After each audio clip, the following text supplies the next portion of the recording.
ونصلي ونسلم على رسوله الكريم أما بعد فأعوذ بالله من الشيطان الرجيم بسم الله الرحمن الرحيم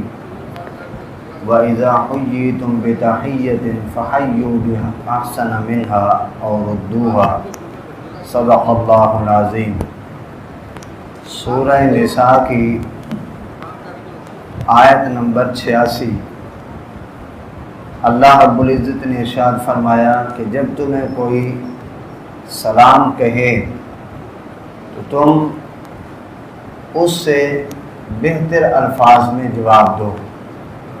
مطلب اس نے اگر السلام علیکم کہا ہے تو تم ساتھ ورحمۃ اللہ بھی کہہ دو، انہوں نے ورحمۃ اللہ کہا ہے تو ساتھ وبرکاتہ وہ بھی کہہ دو، اور جواب میں لفظ بڑھانا جو ہے یہ افضل ہے۔ اس آیہ کریمہ کے تحت علامہ سید نعیم الدین مراد آبادی رحمۃ اللہ علیہ آپ نے کچھ مسائل لکھے، کس کس شخص کو سلام نہ کیا جائے، کافر کو سلام نہ کیا جائے، اور اگر کسی جگہ پر ایسا ہے آپ دیکھتے ہیں کہ محلے میں مسلمان اور عیسائی اکٹھے رہتے ہیں، کوئی 5-4 آدمی اکٹھے کھڑے ہوئے ہیں، ہم انہیں پہچانتے نہیں کہ یہ ان میں کوئی مسلمان ہیں کوئی عیسائی ہیں، پتہ ہی نہیں ان کا، تو پھر مسلمان کی نیت کر کے آپ سلام کر سکتے ہیں، مسلمان کی نیت کر کے۔ اور اگر سمجھتے ہیں کہ کوئی بھی یہاں پر نہیں ہے، آپ پہچانتے ہیں، تو پھر سلام کی ضرورت نہیں، کیونکہ ان کے لیے ہدایت کی دعا ہو سکتی ہے، سلامتی کی دعا نہیں ہوتی۔ اسی طرح کوئی آدمی پیشاب پاخانے کے لیے واش روم میں ہے، اسے بھی سلام نہیں کر سکتے، اور نہ ہی وہ اندر سے سلام کر سکتا ہے۔ کوئی آدمی تلاوت کر رہا ہو، حدیث پڑھ رہا ہو، اسے بھی سلام نہ کیا جائے۔ عام طور پہ ہمارے ہاں جب ہم مسجد میں نماز پڑھ رہے ہوتے ہیں،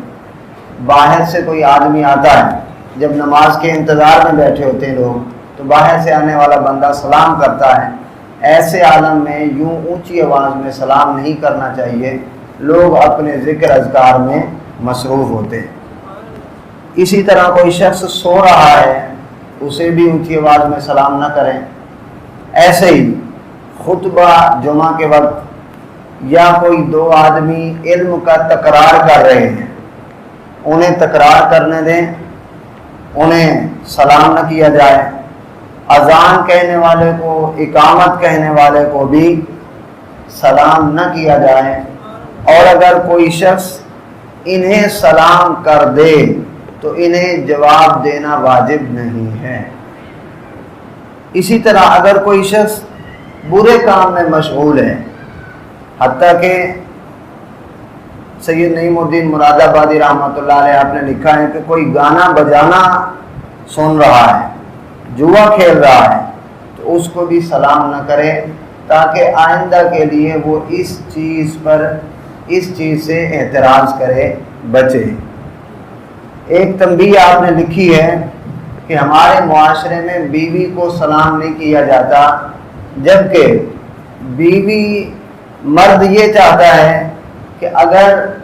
مجھے وفات آ بھی جائے، فوت ہو جاؤں، تو اللہ کرے بیوی زندہ رہے تاکہ بچوں کے سر پہ کوئی سایہ رہے، اور اگر بیوی کو ایسا مسئلہ ہو تو اس کی یہ خواہش ہوتی ہے کہ بندہ زندہ رہے تاکہ بچوں کے سر پر اس کا سایہ رہے، یعنی ایک دوسرے کی اتنی سلامتی چاہتے ہیں پھر بھی سلام نہیں کرتے۔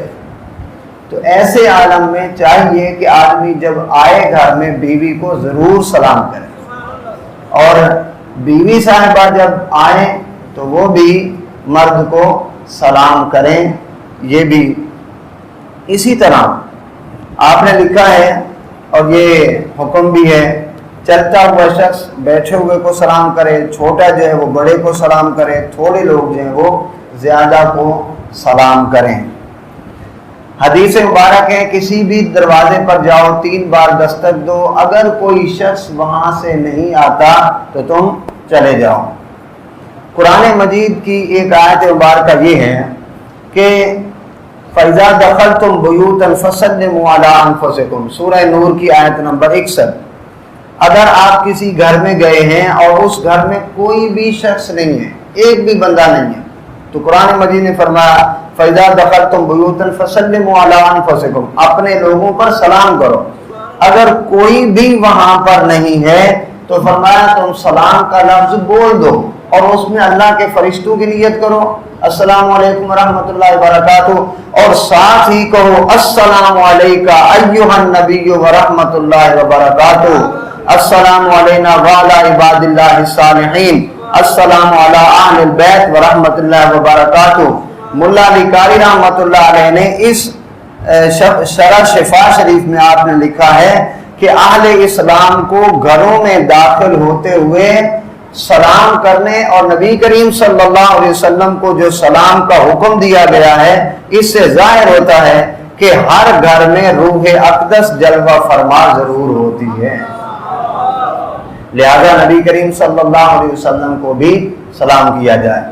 سورہ نور کی آیت نمبر 27، لا تدخلوا بیوتا غیر بیوتکم حتی تستانسوا وتسلموا علی اہلہا، تفسیر کشاف میں اس پر لکھا ہے کہ جس گھر میں بھی جاؤ پہلے سلام کہو۔ حضرت عبداللہ بن عباس رضی اللہ تعالیٰ عنہما، آپ کی تو قرات یہ ہے، آپ اس صورت کو اس آیت کو اس طرح نہیں پڑھتے حتی تستانسوا وتسلموا علی اہلہا، بلکہ آپ کی قرات ہے حتی تسلموا علی اہلہا وتستاذنوا، پہلے سلام کہو پھر اجازت مانگو۔ کیوں کہ نبی کریم صلی اللہ علیہ وسلم نے فرمایا کہ ہر کلام سے پہلے سلام کیا جائے۔ اسی طرح اگر کسی دروازے پر آپ گئے ہیں، آپ اجازت مانگنا چاہ رہے ہیں تو دروازے کے سامنے کھڑے نہ ہوں بلکہ دروازے سے ہٹ کے کھڑے ہوں۔ بخاری شریف کی حدیث ہے، نبی کریم صلی اللہ علیہ وسلم نے فرمایا اگر کوئی شخص دروازے پر دستک دیتے ہوئے اجازت مانگتے ہوئے دروازے کے سامنے کھڑا ہو جائے، تم اسے کنکر مار کے اس کی آنکھ کو پھوڑ دو تو تم پر کوئی قصاص نہیں، تم پر کوئی سوال نہیں۔ کیوں کہ اجازت لینے کا مقصد تو یہ ہے کہ گھر کا پردہ رہ جائے، اور وہ پردہ تو پہلے ہی چال کر رہا ہے، لہذا وہاں پہ دستک دے کے بیل دے کے فوری طور پر وہاں سے سائڈ پہ ہو جائے۔ موطا امام مالک کی حدیث ہے، نبی کریم صلی اللہ علیہ وسلم نے فرمایا اگر گھر میں داخل ہو والدہ موجود ہے تو والدہ سے اجازت بھی لو اور ان کو سلام بھی کہو۔ اسی طرح سورہ نور کی آیت نمبر 29 میں جہاں الفاظ ہیں غیر مسکونۃ فیہا متاع لکم، یعنی وہ جگہیں مدینہ سے لے کر شام کے علاقوں میں جب صحابہ سفر کرتے تھے تو بعض جگہ مسافر خانہ بھی ہوتے تھے، وہاں پہ اس کے اندر کوئی بندہ ہی نہیں ہوتا، تو آپ نے پوچھا کہ ہم پھر وہاں کس سے اجازت لیں؟ تو اللہ رب العزت نے اس کے جواب میں ارشاد فرمایا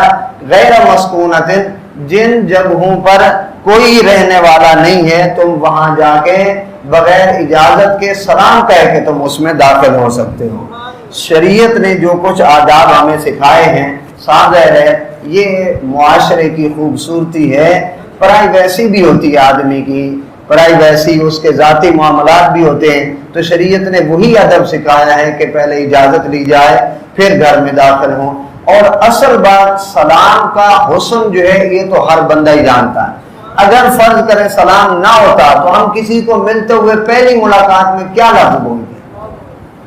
بولتے اگر سلام نہ ہوتا؟ ہر معاشرے کے اپنے اپنے الفاظ ہوتے ہیں، کسی کا گڈ ایوننگ ہے، کسی کا گڈ مارننگ ہے، کسی کے صباح الخیر ہے، مساء الخیر ہے، کوئی بھی الفاظ ہیں، لیکن شکر ہے اللہ تعالیٰ کا ہمارے پاس وہ الفاظ ہیں جو اللہ تعالیٰ نے عطا فرمائے، نبی کریم صلی اللہ علیہ وسلم نے عطا فرمائے، ہم وہ بولتے بھی ہیں اور اس پر ہمیں ثواب بھی ملتا ہے، اجر بھی ملتا ہے۔ لہذا اصل جو چیز ہے وہ سنت کو عام کرنے والا جذبہ ہے کہ جب بھی موبائل پہ بات کریں بجائے ہیلو ہائے کرنے کے سب سے پہلے السلام علیکم ورحمۃ اللہ وبرکاتہ۔ اللہ تعالی ہمیں بزرگوں کے ساتھ مل کے